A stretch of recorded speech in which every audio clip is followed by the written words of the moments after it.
G'day, c***s, it's a beautiful morning. Read the Sun for your daily headlines. Waggro, waggro.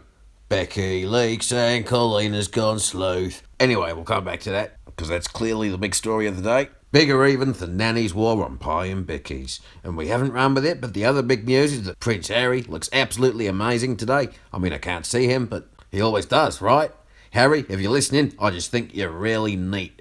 Right, let's round up the papers. Let's round up the papers. Guardian's claiming to expose some shit about carbon emissions, but for some reason their front page is yellow and covered in dirty fingerprints, which may or may not be a subliminal campaign ad for the Lib Dems. I don't know.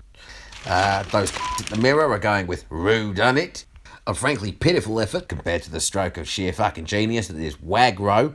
Go on, boys. Roo puns are so 2012. The headline game's moved on since then. Tell you what, the Mirror really bores my piss. I need a nice conservative broadsheet to soothe me frayed nerves. Telegraph will do. There you go, nice sober headline about the EU. Once again, acting like a steaming pile of tarantula shite. Don't know if you've ever had to shovel tarantula shite off your front porch, but fuck me, can those shite. Telegraph there in surprisingly low-key mode, given their recent form. I could use a pick-me-up, something to really get the eyes swivelling. There we go, the Times, me beautiful Times. Ban food on trains, says Top Doctor. Whoa, there we go, I can feel the blood pumping. Smash. Oh, yeah. Anyway, back to waggro.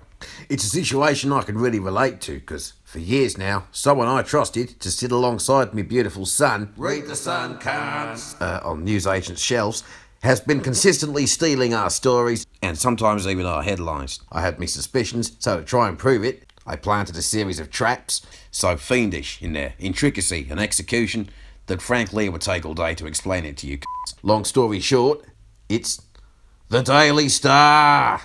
Got your bank to right, hey? Yeah. Anyway, apparently it's all kicking off in the Middle East again. For more on that, I don't know, go on Twitter or something. Alright, get the fuck out of my face.